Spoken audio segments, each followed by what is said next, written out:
Hey, what's up? Everything's good. And yourself? What's up? What's up, everyone? Hey.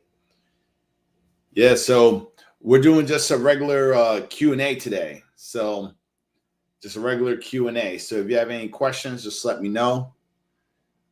If you could say that in English, that would be great. I don't have a translator in front of me.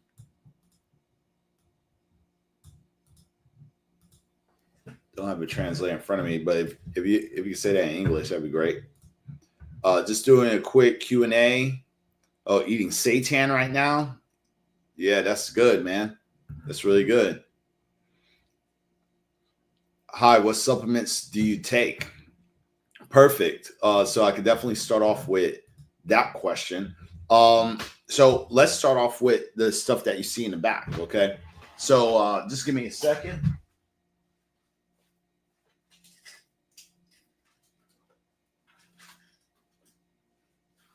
So when it comes to the supplements, you probably saw my pajama pants, right? Like I'm not even wearing like professional.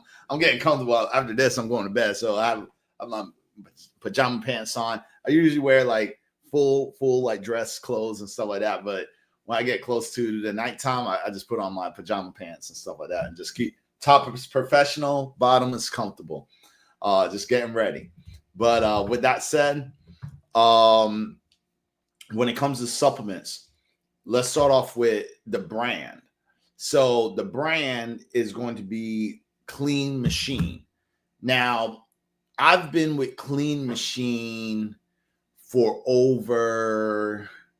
I've been vegan for 13 years, so I've been with Clean Machine for over 12 years already.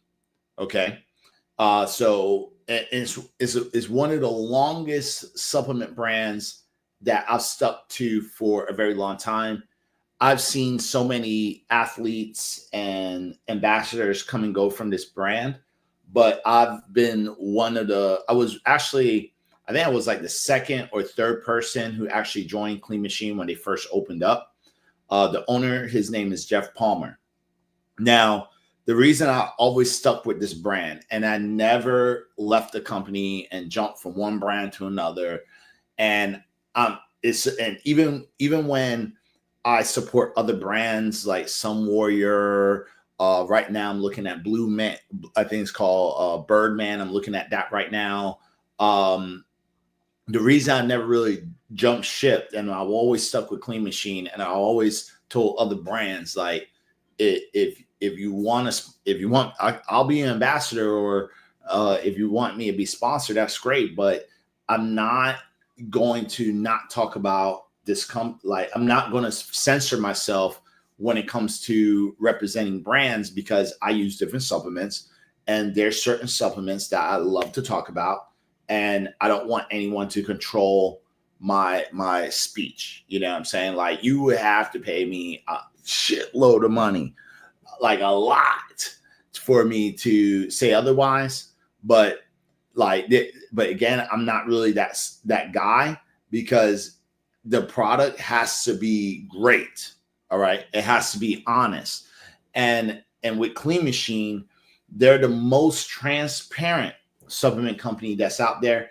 To be honest, I feel like they're very underrated as a supplement company, because their stuff is the most cleanest stuff that's out there.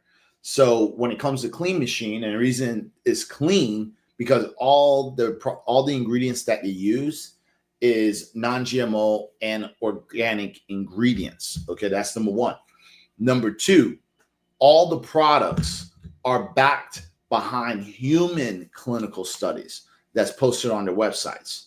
And number three, a lot of their products are innovating, meaning that they don't make their supplements like everyone else. Like, there's a lot of like supplement companies that creates like different types of creatines, BCAAs, vitamin D3s.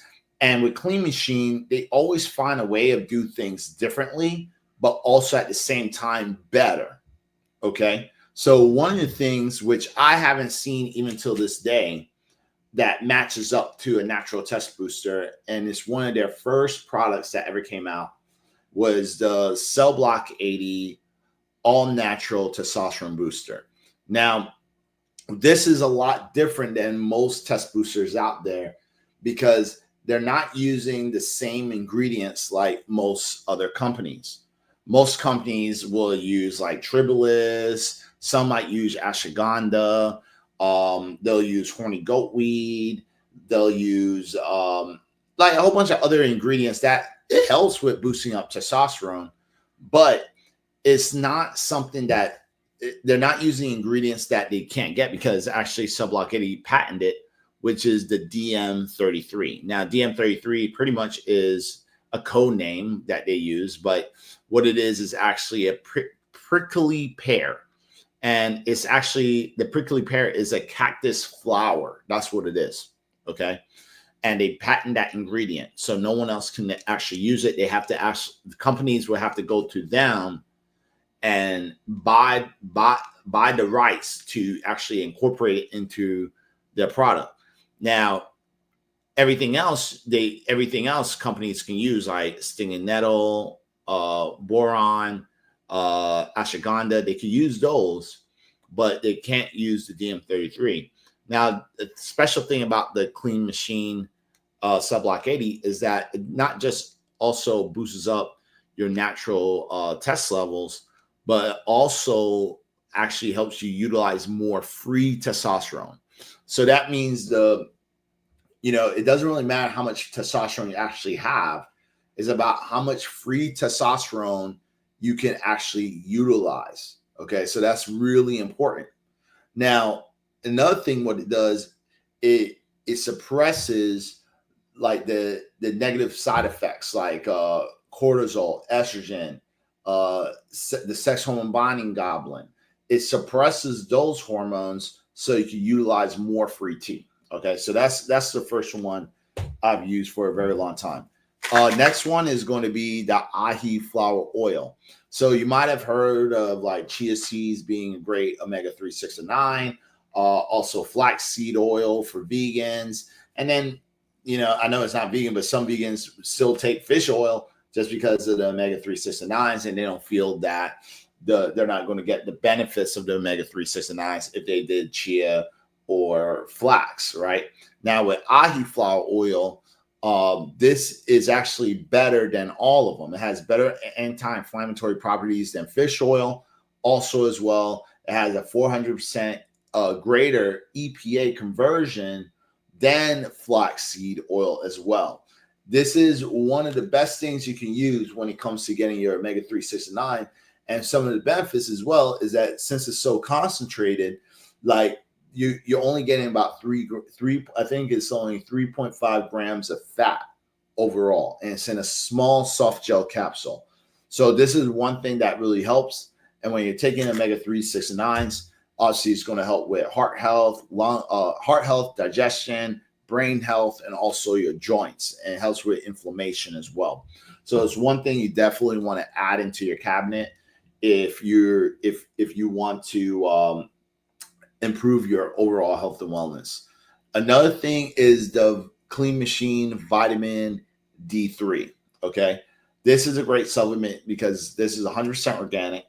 And what makes this D3 better than others is that a lot of vegans don't know that when it comes to D3, D3 is made differently. Not all D3s are vegan and not all D3s are the same. And you would never even know, right? Because they use certain words that you wouldn't know how to identify.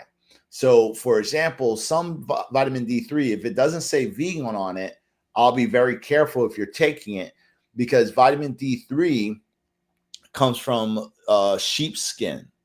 Okay. So it's coming from an animal, and it's come from sheepskin, and you're not going to find that inside the back of the label. Okay. So make sure you're getting a vitamin D3 that's actually vegan. You want it like out of all the things that could be vegan and not labeled, vitamin D3, you want to make sure you're getting a labeled vegan sticker on it. Okay. because it's not going to tell you it has lamb skin, or it's not going to tell you it has lamb skin in there. Okay, so with this one, they're using organic, I believe, organic algae, right? And this is why it's a lot different, because you're probably right. No, you're probably right. It's probably sheep wool. It's come from an animal, you know what I'm saying? But you could be right too. It's either sheep skin or the wool, right? So you're more likely right. But when it comes to the vitamin D3, most D3s aren't organic. Okay, so because they're getting the algae from the ocean, and like all the microplastics, stuff like that, like they're not really testing all of that when they put it in the bottle. They're just making good advertisements like, yeah, it's vegan D3, get your D3 on. But with Jeff Palmer, he goes really deep into the science, because he knows like where he goes deep into where they're getting these materials from. Are they just getting it from China? They're getting it from some cheap material place, like where they getting it from? For him, for it to be a pure algae that's organic, it's in a controlled environment to make it organic. See what I'm saying? You're not just getting it straight from the ocean. It's I believe it's from an aqua farm, okay, for it to be organic, so they can actually grow it in a controlled environment where the water is a lot cleaner, unfortunately. Okay. Some stuff you probably want things natural, but if you could change it and make it organic, then it could be in a controlled environment. So I highly recommend taking something like that if you're someone who really cares about cleanliness and where you're getting your products from. Next is going to be the Clean Machine Clean BCAAs. Okay. So the Clean BCAAs, what makes this different than other BCAAs out there, is that this is another product that you probably want to get the BCAAs labeled as vegan, right? Because you don't know where they're getting the amino acids from. And when it comes to the amino acids, usually most BCAA companies are going to add fillers, artificial flavors, chemicals, synthetic ingredients. Also, as well, they're getting the BCAAs from human hair or duck feathers. Okay. And you're not going to find that in the back of the label. It's not going to say leucine came from, hair, like human hair. And isovaline came from duck feathers. Like, you're not going to see that.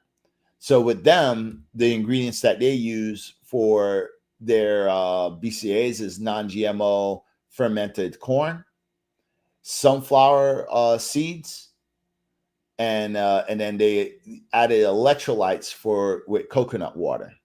Okay, so it's natural coconut water. All right, so this is something that you probably want to get, and it's fermented. So for it to be fermented, that means that it's going to absorb in your body a lot faster. There's a faster delivery, okay? Because when you eat stuff, it starts to ferment within your stomach and digest. So something that's already fermented is going to have a faster absorption to the gut. And then next is the Clean Machine ENS 10, okay? So this is a pre-workout that I like to use. Now, if I'm not drinking coffee first thing in the morning, which if y'all seen that post, it's pretty funny. One person got butt hurt and unfollowed me because of the joke, but it is what it is. You know what I mean? But if you're a caffeine person, I usually do this in the morning when I'm working out. The time when I'm drinking coffee first thing in the morning is usually if I'm not working out, like on my off days, you know what I'm saying? But if I'm working out, this is the first thing I have to drink. Now, the cool thing about this with ENS 10 is that it has many things in it. Some of the ingredients is they have this ingredient called RIP factor, right? Now, the RIP factor helps with building muscle and muscle strength and endurance between 20 and 35%. And also it helps with muscle size by 4 times. So you get like crazy, like a lot of blood coming in. Also increases testosterone levels up to 21% in men. And this is doing it like within 14 days, just starting. Then you get powerful pumps, which is the S7, which increases nitric oxide by 228%. And then long lasting NO boost up to 3 hours. So even once you take it, you're going to be very vascular, but the vascularity is going to last up to 3 hours. And then energy and focus. It has the organic green bean coffee beans, which actually helps with mental focus, and it helps with enhanced thermogenesis. So when it comes to this, that's going to make your body hot, right? Because when your body is nice and hot and it's feeling like warm, like you're going to have a better pump, you're going to be training more, things like that. And here's the thing: this is the only pre-workout I actually take. I mean, it's rare when I jump to a different pre-workout. It's really rare because sometimes I just want something a little bit stronger. And usually when I do that stuff, it's like when I'm getting ready for a bodybuilding show and my prep I'm eating very low calories and I'm feeling like crap. That's when I might get something more powerful, but it's really rare even for that. I've been taking the ENS10. I usually take this one the most consistent, more than anything else, because the reason I like this is because it's strong, but it feels natural. Okay. And I love that feel when it's like it's strong. You feel the caffeine, you feel the stimulation, but it's not overwhelming, and it just feels natural. Like it wakes you up and you just want to go get it. And that's what I like. I don't like things that's overwhelming and unnatural feels, or gives you like jitters and stuff. I don't like pre-workouts like that. And I don't like when I say natural pre-workouts, like without the caffeine, like uncaffeinated pre-workouts where they're just using like, mushrooms and freaking, vitamin B12s. Like I like the stimulation. Okay. I like the stems of the caffeine with all the extra benefits. And that's why with the ENS10, I really like that, because it's not overpowerful with the stems, but you're also getting all the other benefits and that natural energy, that natural feel when you're training. So those are my primary ones that I use. Then after that, I have like the Sun Warrior creatine and active protein powder, and then I have the True Sea Moss as well. I take that every day. So with the True Sea Moss, I don't think I have to talk about creatine, right? Like creatine is just, it helps with muscle. It helps keeps the muscle hydrated, and it also helps you build muscle and gives you better brain cognition. So that's some of the benefit of creatine. So that's why I get the Sun Warrior. And then, I don't think I really have to explain about the protein powder. Like, it's just protein powder. It has 30 grams of protein per scoop. I like the Sun Warrior because you could cook with it as well, make some good protein pancakes. And then, like I said, with the True Sea Moss, I take about 2 tablespoons a day. That helps with boosting up your immune system, helps with inflammation. Plus, you're getting somewhere between 102 to 90 minerals from those 2 tablespoons. And it also helps with like breaking down mucus within your lungs. So it's great lung supporter as well. So that's something I take every single day with True Sea Moss. And I'm a big fan of True Sea Moss just because, like, since I've been taking it, I've never gotten sick. You know what I'm saying? So it's one of the things that is definitely part of my arsenal. And then I think that's, and then I take I do take Tribulus from Now Sport. And that's pretty much it from what I can think of on top of my head. So those are some of the benefits, or not benefits, but those are some of the supplements that I actually take. I know it was a pretty long answer, but yeah, I take a good handful of supplements. I just want y'all to know what I take. All right. C-Pain said, I've been looking at the ISSA Master Personal Training and was wondering, do you branch out and help people with nutrition outside of the vegan diet, or is it strictly vegan? Okay, so good that you're looking at the ISSA Master Personal Training. That, like I talked about, I think you're the same person that asked me the question yesterday. But Yeah, good thing you're looking at that. I highly recommend going down that route because, like I said, you're going to get qualified in multiple areas of training, and it's going to make you more of an expert. Now, when it comes to the nutritional diet, we train people on a plant-based diet as well. We call it like more of a plant-forward diet. So that means that, yeah, we do train people like on the vegan diet or the vegan lifestyle or plant-based, but we also help people who eat outside of veganism. Like we train people and give them meal plans for vegetarians, also people that incorporate animal byproducts.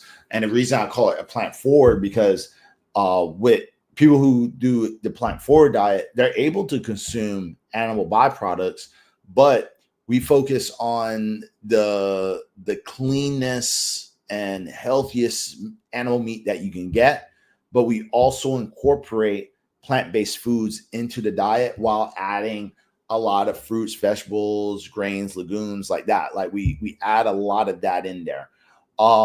Some people don't like it, like from a vegan community side, they don't like it. But at the same time, I'm a nutritionist, and from my approach, not everyone can go cold turkey. You know what I'm saying? So I understand how activists can look at it, but they don't understand it when it comes from a nutritional standpoint.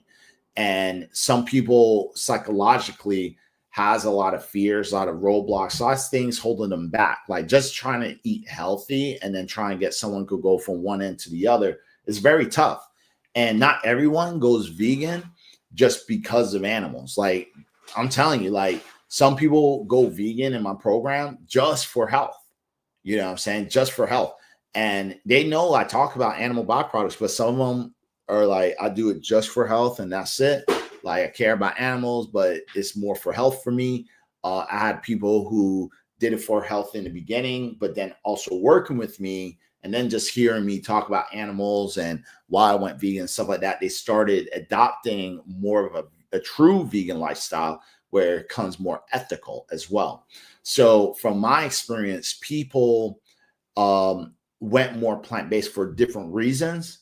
And my personal goal at the end of the day is to help people and animals. And at the end of the day, if I can get someone to reduce their animal consumption and be able to be more open-minded and start exploring more into plant-based foods and start consuming more of that, I mean, at the end of the day, it's still a win. You know what I'm saying? And some people, don't disagree with that. I had, even friends who are vegan who literally wrote me hate messages and stuff like that to me and said, like, how can you do that? You should be defending animals. But they don't hear it. And they're not here in my office talking to these people, having actual conversations and listening to their stories and having these health related issues. And I feel that I would be a disservice for people if I rejected individuals just because they ate animal byproducts. Now, the only thing that I do draw a line is that, like y'all probably seen some of my cooking videos, right? So not even a lot, all the cooking videos that you see is part of my meal plan. So everything that I cook, I incorporate that into meal plans for my clients. And the only difference between the video and the actual meal plan is that I'm making those meals like I'm when it comes to the ingredients, I'm doing the measurements of each ingredients for each individual. Okay. So that's the difference. And then they could just watch a video if they don't know how to make the actual meal. So that's the only place I cross the line is that I'm not going to cook animal byproducts. Like I'll cook vegan food, plant-based foods, and that's it. But I'm not cooking any animal byproducts for the meal plans. So that is one thing I do tell clients, but usually people who consume meat and they do the more plant-forward diet, they don't care because, most people already know how to cook animal byproducts. And also at the same time, it's easy because let's say, for example, like a vegan chicken salad, then using Daring or Gardein for chicken, they can grill up like a lean chicken breast and then just add in the salad. But that's I never really have a problem there. But to answer your question, yeah, like I do train people who's not vegan, train people who are vegan, but my way is more of a plant forward diet, so people can incorporate more plant based foods and start reducing their animal consumptions, if that makes sense. Okay. Let's see. Thank you, bro. Got it, bro. Lifestyle. Exactly. RP trainer. Hi, Corinne. Hey, what's up, man? You inspired me to become a vegan. Hey, that's great. That's great to hear. I didn't want to. Yeah, I'm just gonna leave it there. Let's go into the YouTube. RBR says, "Can you touch on lectins and why people think they are bad lectins?" Good question. The lectins. Let me see. Just give me a sec. I can answer that. Just had a long day.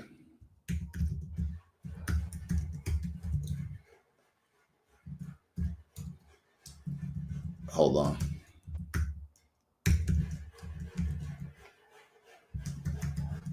I believe the lectins is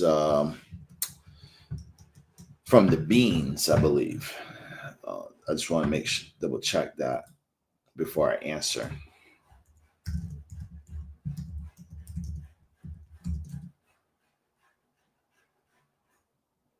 Yeah, from the beans. Yeah.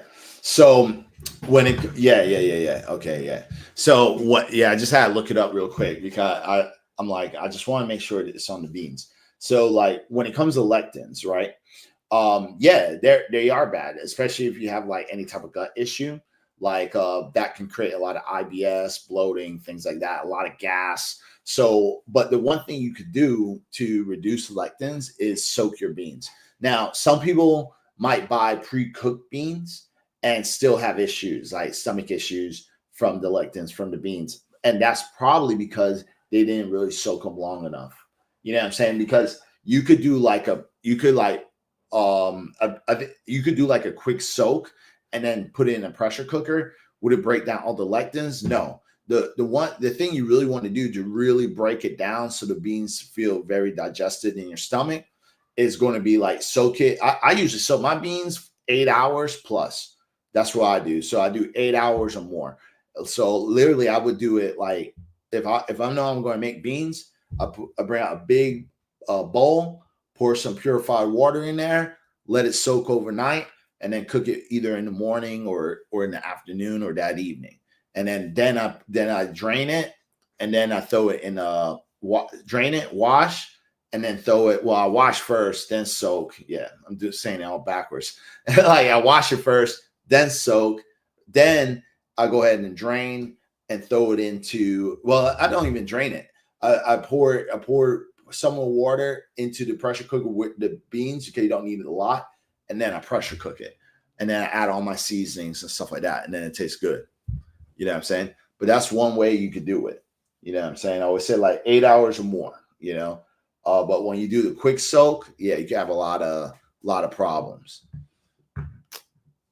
Let's see. All right, it says, how do you feel about drinking boxed water? Is it supposed to be better than plastic because the microplastics hid in blood and urine? I mean, like from my standpoint, I mean, I don't really go too deep into the whole water stuff, but like to my knowledge, it's supposed to be because of the plastic. But when it comes down to the plastic and water bottles, like I always say this, I mean, when it comes to the microplastics, it's not the ones that's in the grocery store that's going to really mess you up. It's when you take it, it's when you buy it in the grocery store and then it's left in the heat. You know what I'm saying? Like that's something that you don't want to do. So because that's why the stores are pretty like cold, because things have to be at a certain room temperature, because they know there's certain things in the store that will get bad if it was hot. So like bottled water has to be more in a cool environment, and that's why they keep it cool. Now, if you keep it in your car, that any type of plastic bottle with water or any type of drink, really, that's when you're going to get like microplastics into the water and things like that. And that's what you don't want to do. Okay. So I wouldn't worry too much for that. But I mean, you could all, but it's all about quality at the end of the day. So if you got the money to buy box, go ahead. It would be better. Like you could even get glass bottled water. I mean, that's a lot better too. If you just want to be like 100% safe, you're like, I want zero plastics in my, like no mistakes. Like, yeah, get glass. I mean, it's better for the environment anyway. If you did, what I do is I get water delivered. So right here, this black box is a water dispenser. So I get water delivered, and then and it's purified. So I get that, and they have it in plastic bottles, but first the plastics are a lot thicker and stronger than the ones like your little gallons in the grocery store, and they reuse these bottles too. So it's not really sitting in heat.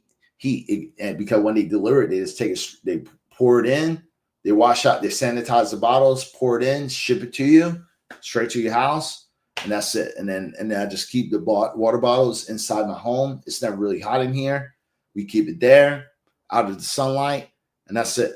So but to answer your question, I mean the box will be better overall. You know what I mean? So, but you have to do what's convenient for you and how much money you want to invest into water.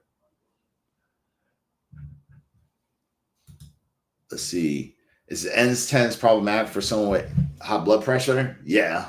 Like if you have high blood pressure, I wouldn't tell you you shouldn't take no ENS10. Yeah. Like you want to be you don't even want to take it. Yeah. Don't take it.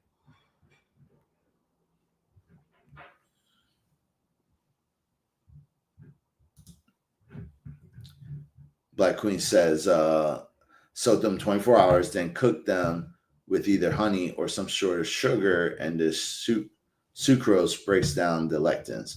Yeah, I mean, I didn't know that, but I knew.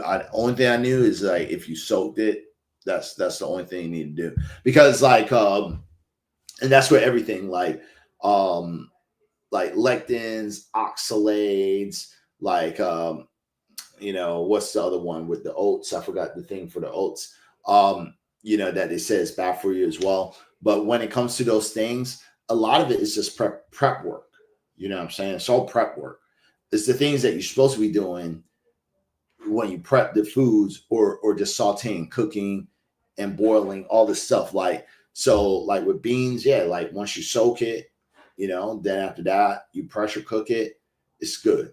When it comes down to spinach, once you cook it, do a stir fry, it's good. It breaks down the oxalates. And truthfully, for anyone that to even have any problems with oxalates, man, you have to have a very extremely serious stomach issue. You know what I'm saying? Like or kidney issue. You have to have a big issue, like really big issue.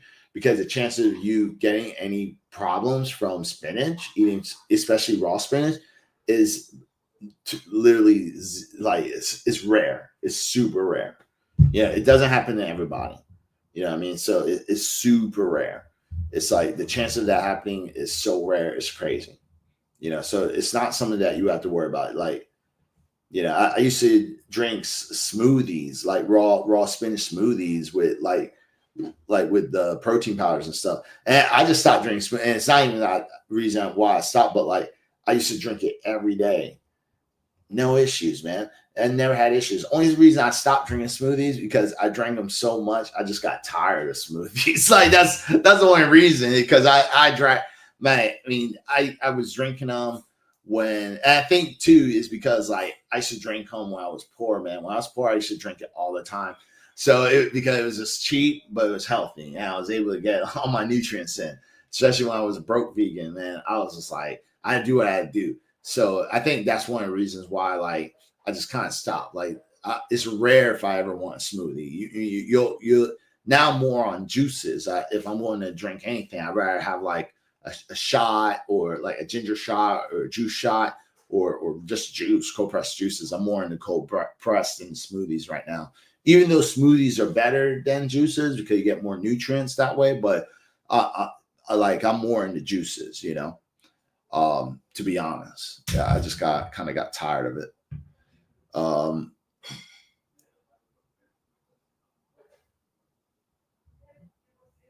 all right, this is going. Why isn't veganism considered an eating disorder? Because there's nothing. It's not an eating disorder. It's a choice. You know what I'm saying? Like I chose to be vegan. It's not an eating disorder. I choose to. The eating disorder is when someone has a problem with eating psychologically, and it's affecting their health. You know what I'm saying?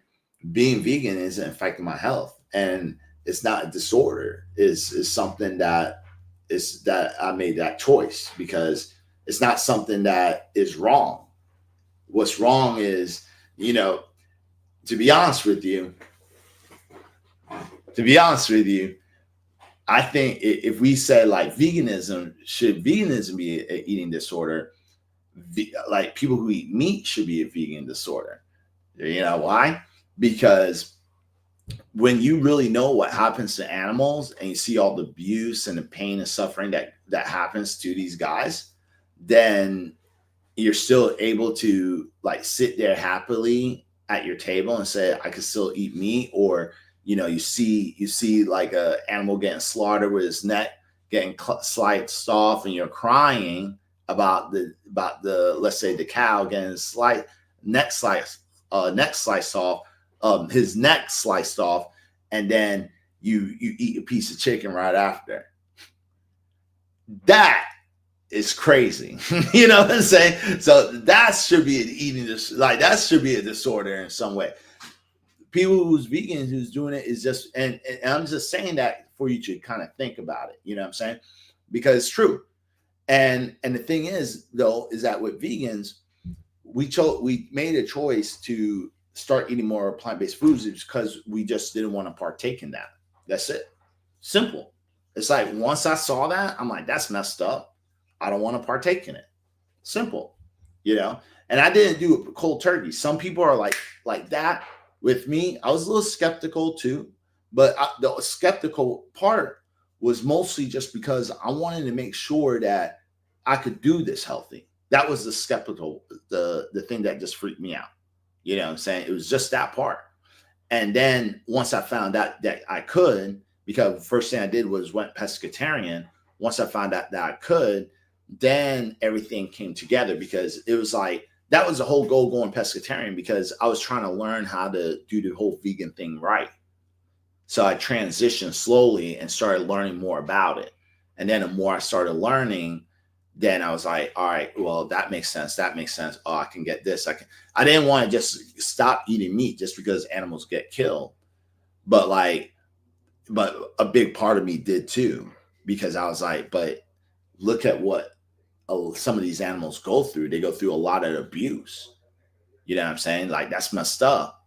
But then at the same time, we've been eating meat for millennia. So I went through that same conflict as well. I'm just like everyone else. I went through that same conflict, but the choice and the decision I made with that conflict was for animal liberation. I was just like, yo, it's just the right thing. Like you can do it healthy. There's ton of alternatives out there.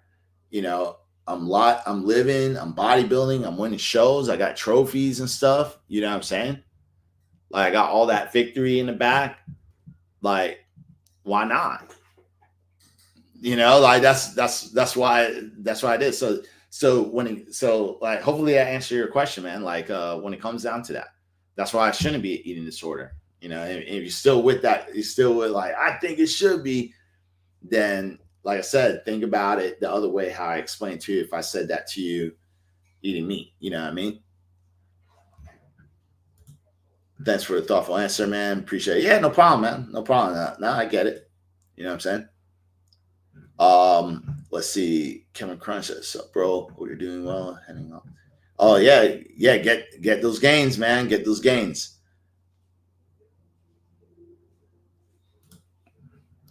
So, okay, it says, how is it that you can happily eat plants knowing you killed a lot of animals and did nothing with their bodies? How is it how is it that you can plants knowing you killed nothing with their bodies? I mean, if you mean like rodents and stuff like that, no, I totally hear you. I mean, listen, like when it comes down to that, first I would say don't it's bad to like justify one thing to another, right? That I always say that to try and make it right because it's not. It's like this is like straw man. It's like, well, you do this, I'll do that, but the reality is this: like we live in a biological world, right? Everything is living and death, right? But we have a choice of how much conflict we can create. So obviously, we live in a modernized world, and when it comes down to that, what you said, if you care about those animals, then you should be vegan. Like there's a reason why, and the reason I say this is because if you truly care about animals that much and didn't want to cause harm to those to their body, that yeah, I know where you're getting at with the growing the vegetables. I see the comment. Like I'm getting there though. Give me a chance, right? So for all the crops that the vegans eat, right? For all the crops that the vegans eat, the wheat, the vegetables, fruits, nuts, seeds, all that stuff, you know, you're right. There's like crop deaths of animals and rodents that just get thrown in, you know, they get chopped up by the machinery and stuff like that. You're right. You know, you're absolutely right. But the this is where this is where like it changes, right? Because when it comes to all the plant-based foods that vegans eat, first you have to ask yourself, how many vegans are there in the whole entire planet? You know, like if you're from the US, we can break that down. In the US alone, it's only 1 to 2% percent of Americans are actual vegans, right? Then after that, it goes up to like 4 or 5% when it's like vegetarians, and then everyone else eats like all the diet within the moon that incorporates meat, right? So that's one thing. Then another thing you have to kind of think about is this: that when it comes to feeding animals, right? Like cows, chicken, pigs, like most of their foods that they eat. And I'm not talking about like grass fed and pastured raised, like, because that's not feeding the world. Those animals aren't feeding the world. What feeds the world more is factory farming. So, like all the conventional meat, the regular eggs, stuff like that, you know, this is what's really feeding the world is factory farms, cheap food. You know, like that's just the honest truth. So when it comes down to that, that type of farming, they need a lot of land for that to feed a lot of the animals. So human consumption can have the supply and demand to eat it, because it's the reason it's called factory farm, not grass fed. Because grass fed animals is going to take them a longer time to breed them and grow them and get them become you know, ready to go to eat. So the demand isn't as high as factory, because you have to kind of think about, like, you have to think bigger, right? Like not just you, but the world. Or if you're in us, think about like what's some of the biggest restaurant chains that makes some of the most money. It's not a 5-star Michelin restaurant. It's fast food, and they're not using no grass-fed animals. They're using factory farms, and they're feeding the world. They like make tons of money. And I always say, when you really want to find the truth, you have to follow the money, right? And not just like a study or something. No, man, this is all bullshit. You have to look at it from an economic point of view. not social media point of view, economic point of view. What feeds this world? How many people actually eats meat on this world? And then start breaking it down there, because the truth is right in front of you. Like, you'll notice is that all you, like, cows eat way more corn, wheat, and soy than any human. And you think they're going to give them organic stuff in the factory farm? Nah, they're giving them conventional. You know what I'm saying? GMO foods. And it's hot, like very, very genetically modified. So they get fat faster, they can weight heavier. So imagine all the land they need to use to create wheat, soy, and corn. It's way more than human consumption. Way more. You know what I'm saying? So that's the thing. Like, once you put that into perspective, then you realize that, yeah, the farms for human consumption when it comes to plant-based foods it's like a very small number. It's like a fraction compared to a factory. Like, you don't understand. Like for example, Smith and Field. You don't understand like how much money that company makes. They're a big company. You don't even understand the power that they got. You know what I'm saying? And if you're talking about fields for people, for vegans, compared to fields grown for animals, and looking at some of the largest food companies in the world, like, they're mega hitters. They're like bigger than Beyond. They make Beyond look like shit. Like, when you start thinking about that and looking at what they have and how they operate, you start realize things, and it's just common sense. Like, let me read some of the things you said.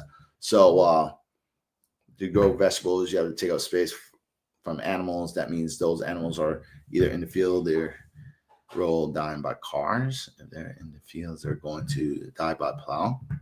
Yeah, I care about quality of life. Cows giving you a good life. Yeah, see, this is what I'm talking about. You're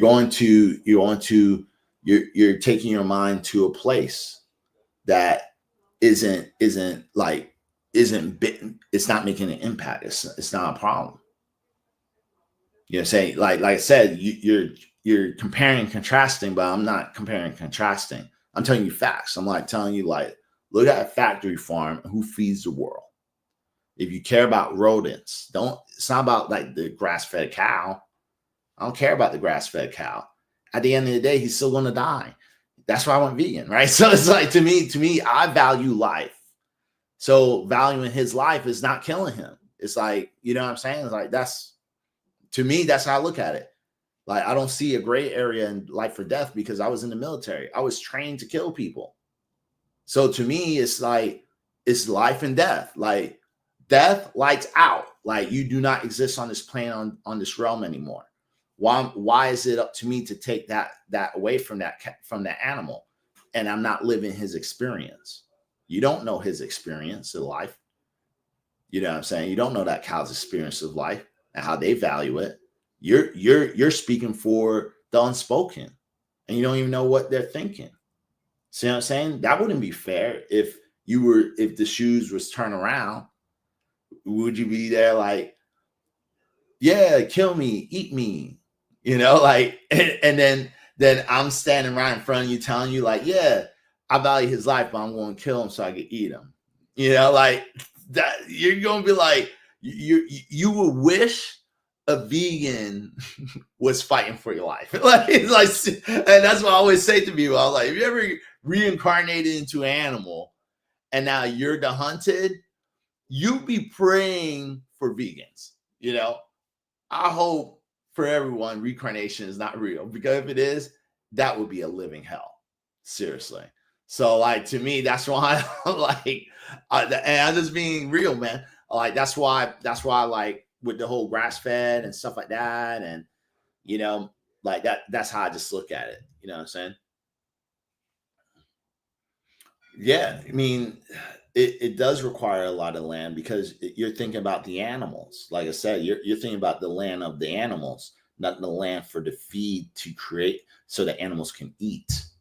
I'm not talking about the land for the animals, because if you want to talk about land for animals, like the info is mixed, because If you're talking about land for animals, that's where grass-fed animals comes into play. And now they're playing a part because you need more land for a grass-fed animal than a factory farm. So it's like, yeah, it's healthier, you're giving a better life, but you're using more land.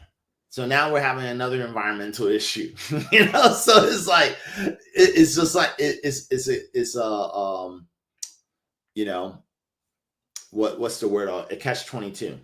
You know what I mean? And the thing with grass fed and the whole regenerative farming, because that is like, if you want to talk about land use and the best way of farming, it's going to be regenerative. But the only problem with regenerative is that it's a business that can't scale. And when I say that, it's not going to be a big business that's going to take out factory farm. It's just an alternative choice, but it's not something that's going to destroy factory farm, because it requires 3 to 5 times more land of factory farms to even catch up to the demand to beat factory farms. See, that's the problem. And the thing is that a lot of vegans know this, and that's why they're very angry. They're very upset, because it's like, it's not a real solution. It's like a band-aid. Like we just keep putting band-aids on things, and vegans just look at it like, why not just fix the problem? Just stop eating meat. like that's how they look at it. Because if you look, even when you look at it from a land issue, an environmental issue, it keeps coming back to meat.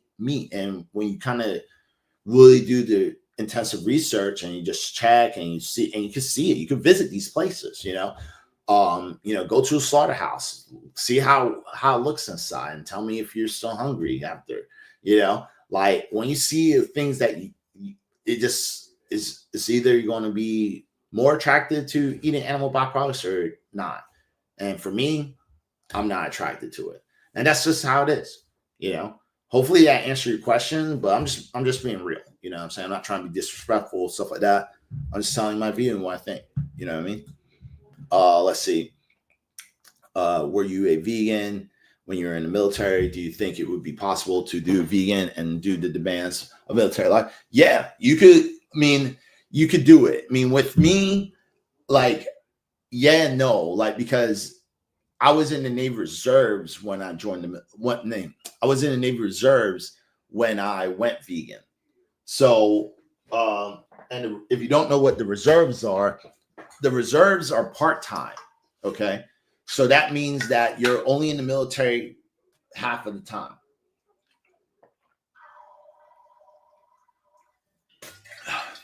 You spend time at home for a month, and then 2 days you go to your duty station, and you do like drill. So it was a lot easier there. But with that said, anyways, I've trained military personnel, and they were vegan, and it was possible to do it.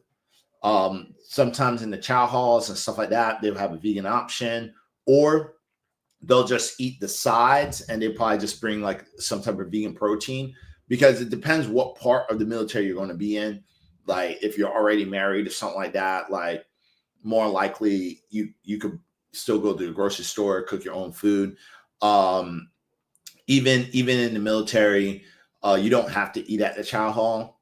Like even when it's your breaks and stuff, and you live on base, you technically don't need to. They have refrigerators and stuff like that you could use in cooking your barracks and stuff like that. And some of the barracks, and remember, when I was in, things could change a lot. I haven't really even asked like military people like how their barracks look like, because I'm usually just the cool trainer, like I know military experience. I'm not asking about personal stuff. Like they want to, not talk about military stuff all the time. So I never really brought it up. I should one day. But when it comes to the barracks, like a lot of things have changed. I could only assume that they have like all military branches probably have by now, like kitchen areas where people can cook and meal prep and stuff like that. And I'm just assuming, just because when I was leaving out of the military, that was some of the new future plans that they had.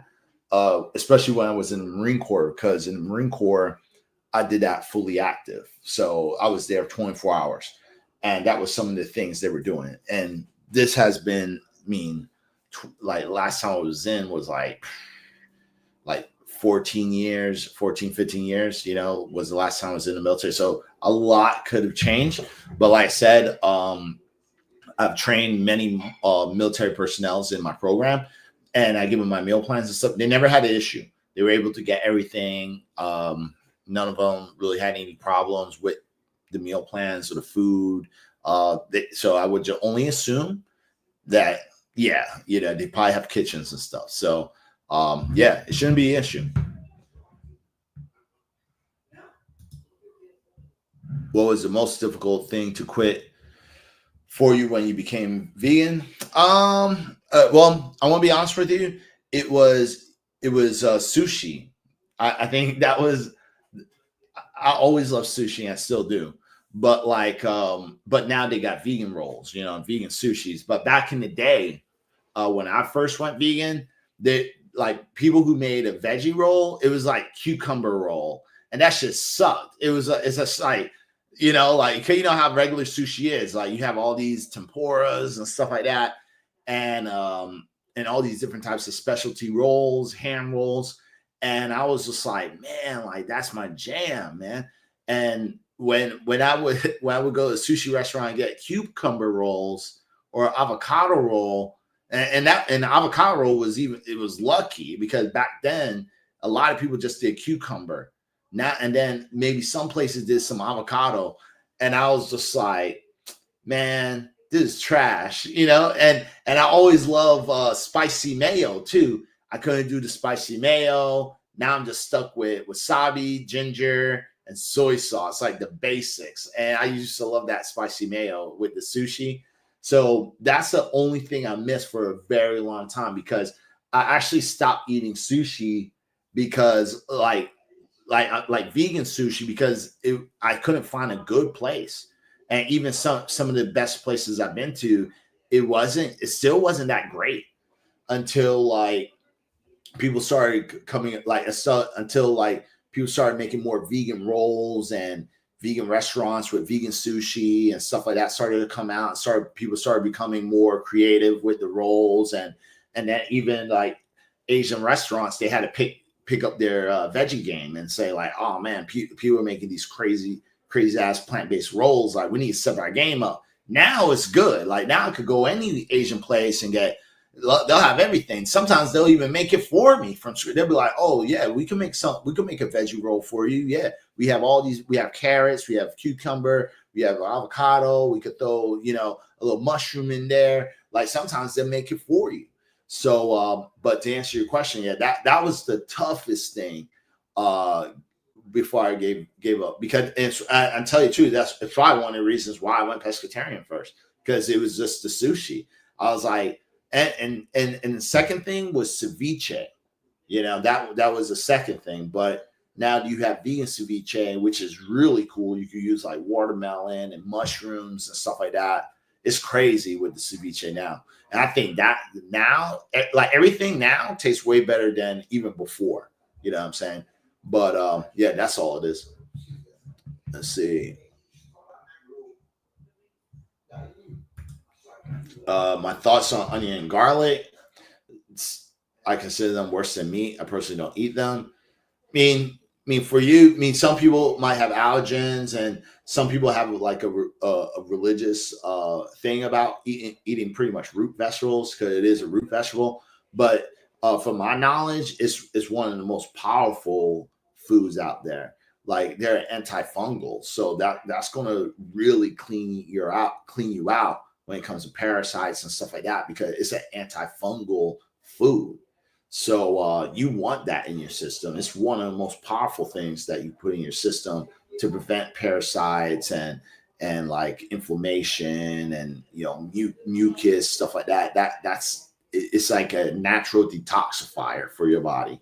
So that's why it's my staple every day. Onions and garlic. I eat a lot of that every day. Like I eat like a half of an onion, like 8 garlic cloves and I put that in my stir fry, eat that. It's one of the most powerful things that you could eat. And if you don't believe me, go to nutritionfacts.org and look up Dr. Michael Greger, or even go on YouTube, go on Dr. Michael Greger, where he talks about garlic and onions, and you're going to be like, whoa, like, yeah, I would definitely take it. Let's see. 13 years. Hell yeah. Thank you, man. Let's see. No, it's Carnus hive mind. I don't know. Let's see. I don't get it. Let's see. People become more familiar with vegan food. People thought you were worshiping the devil because you went vegan. Oh man, that's crazy. I'll go steal a bike later. You got any advice on how not to get caught? I don't know, man. Let's see. I'll answer a few more questions and then that's it. Oh man, where is it?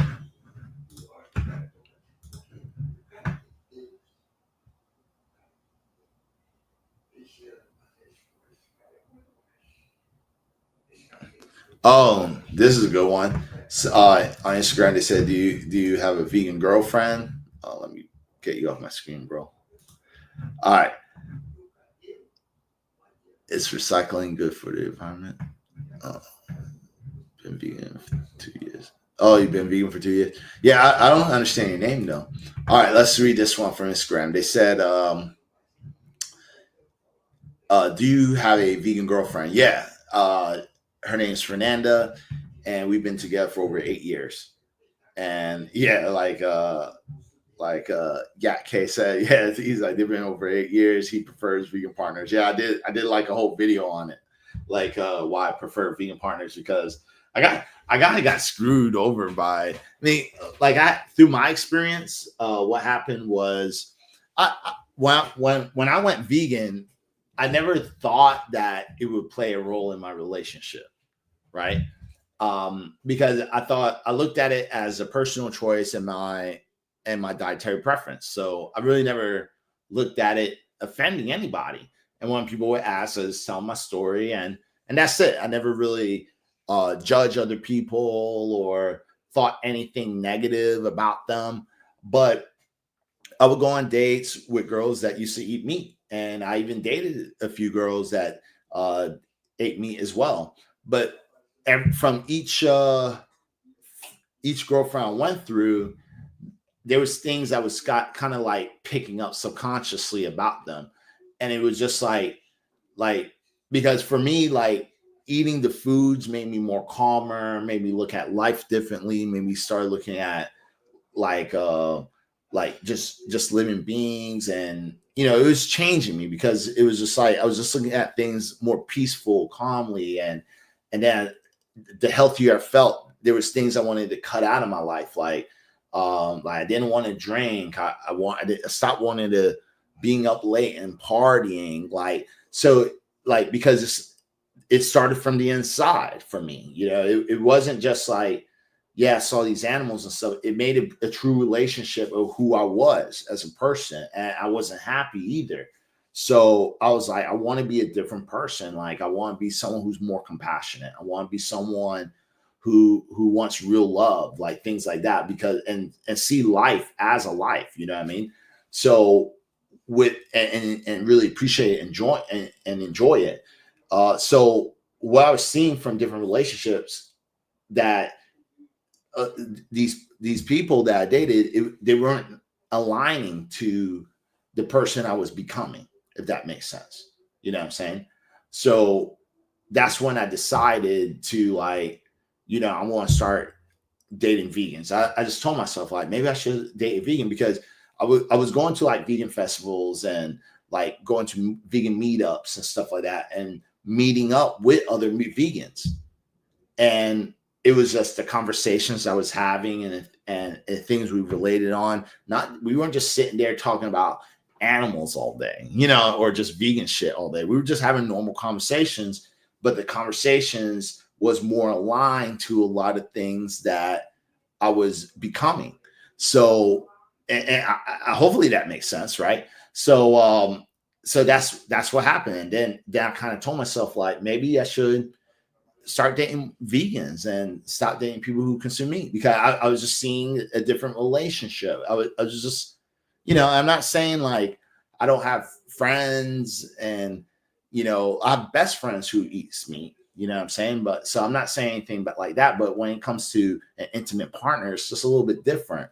And that's pretty much it. And I've dated a few vegans, not, I think maybe two or something like that, or maybe yeah, like yeah, two, three, maybe four. I don't remember, but I dated a few girls who were vegan and or vegetarian, and but again, even that I found it wasn't like I found Fernanda and then boom, like it was it. No, it's like I before I even found her, I even dated a few vegans too, and got in arguments, just like relationship breakups, not right time, not right person, didn't align. But it was a lot different than some of the things I experienced with people who were eating meat during that time. And then when I found Fernanda, that's we aligned it a lot more, and that's what I mean. That's why we've been together for so long, for 8 years already. You know what I'm saying? Because like we really aligned with a lot of things. So that's one of the things, So yeah, hopefully that makes sense. But I'm not. That's just my story. You know what I'm saying? But I know people that who's in long term relationships and their significant other is not vegan, and some of it is just because the person who went vegan wasn't vegan when they first got together, and then eventually the individual evolved and started having different changes, and now they've been in this long-term committed. Is something like, yeah, they don't want to lose that person because they still love that person who they are. It's just that thing that they disagree. But every time I hear those stories and they tell me, they're like, I really wish he would do it. And usually it's in a sales call or something like that. So usually I tell them, I was like, if you're really trying to impress your partner to go vegan, you probably want to just do you, and versus trying to convince, like, be the best version of yourself. And then when you and impress your partner, and when you start impressing your partner, like you're cooking good food, I mean, you look good, you're fit, you're work, you like you need to be doing, you have to make, I always try to tell people, like, with the whole vegan diet, there's this big stigma of like being weak and malnourished and unhealthy. Like there's all this stuff. So like part of me, it sounds a little cocky, but when I say this, but part of me feels that like if you're vegan, you should be like you need to be the best representative of one. You have to let people know that, man, when you're vegan, you're a superhero, man. You know what I'm saying? Like you look like you don't speak like a superhero, but you even look like one. Like you just look fit, strong, like you're doing things. And it doesn't have to be bodybuilding. Like you don't have to, like, it could be anything. Like pick a sport, running, like do something active, anything that you could do better because you can prove like plants can make you move, like I think that's what is going to impress people. And that's just my thing, you know what I'm saying? But that's how I look at it, if that makes sense. All right. So what about my parents? My mom's vegan. Yeah, I convinced her, but her was different. Like to convince her, I had to do a strong talk. It was like bad. I don't even want to say it online, but it was pretty bad and very disrespectful.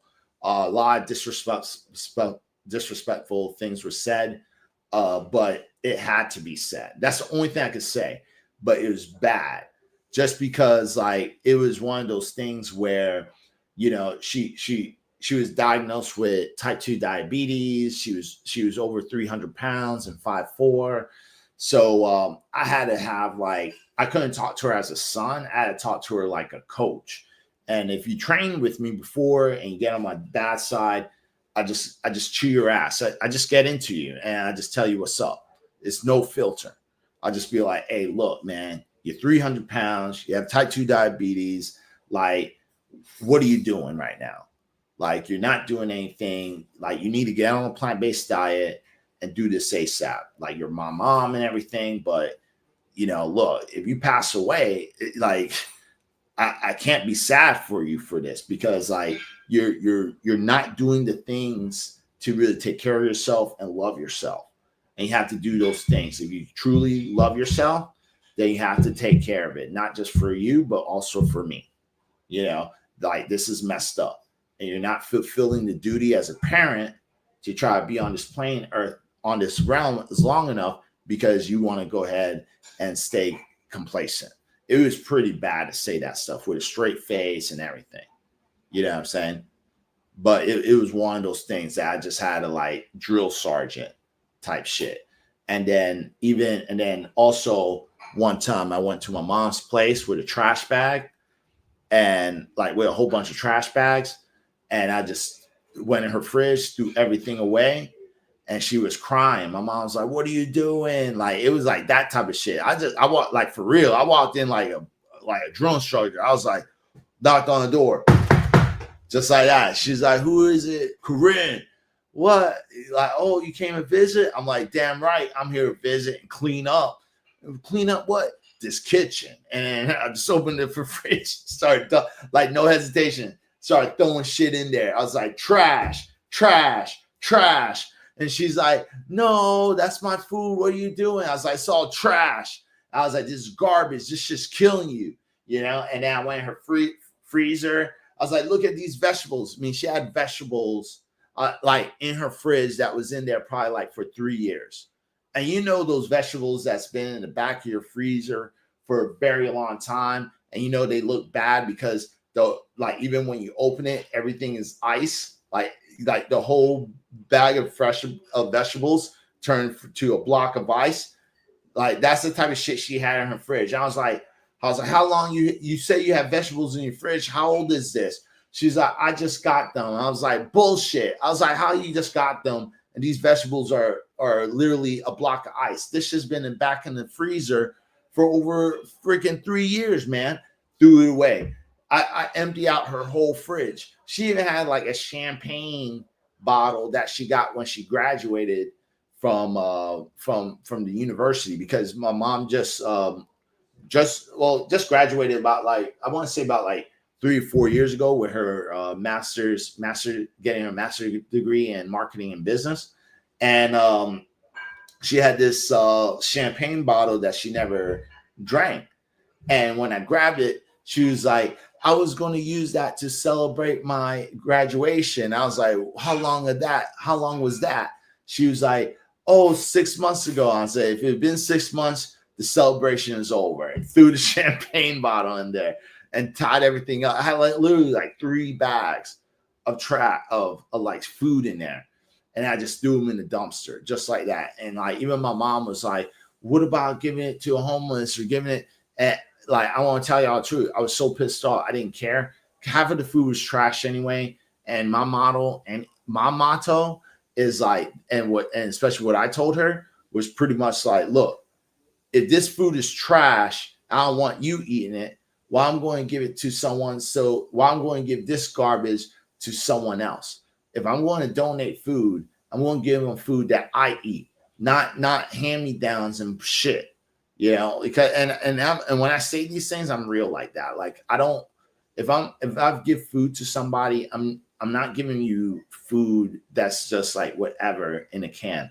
I'm going to give you the best, unless it's like hurricane or something like that. Like, obviously, like an emergency type deal, okay. But like, you know what I mean? If I'm doing like, giving food to a homeless, I'm going to give them stuff that I eat, not like shit food. And that's what I told her. So after that, I took her to Whole Foods, bought her meal plan for the month, and then I meal prepped her first meal, and then I was just like, For now on, you're going to eat the same foods every single day, and I don't give a fuck. And you're going to fucking cook this food, and that's it. Don't say I never did nothing for you. And then I left, and that's how she went vegan. like it was pretty tough because she was crying. She was eating the meal preps. She was like, "Man, they taste good though," you know. And then she was calling like the family, and the family, like they was like, it's good that he did it for you because he loves you, man. It's just tough love. That's all he did. And she's like, and they all said like, you need to do this. You need to lose the weight, you know. And everybody was just like on my side. So finally she called me after like 2 weeks, and then she was like, all right, I'm going to do this. I'm going to take this seriously. And then she's been vegan ever since, like real vegan, because the other times she made a couple attempts and she went like vegetarian, or she said she was vegan and she was still doing dairy or eating shit, eggs or whatever. I don't know. But that's how she went vegan, and she's been vegan for ever since then. But with that said and ending, we're going to go ahead and end this discussion. So with that said, it was great questions, really great question. I think, to be honest with you, I think some of the best questions so far on this live. So yeah, just keep coming with them, and I'll be back tomorrow. Peace.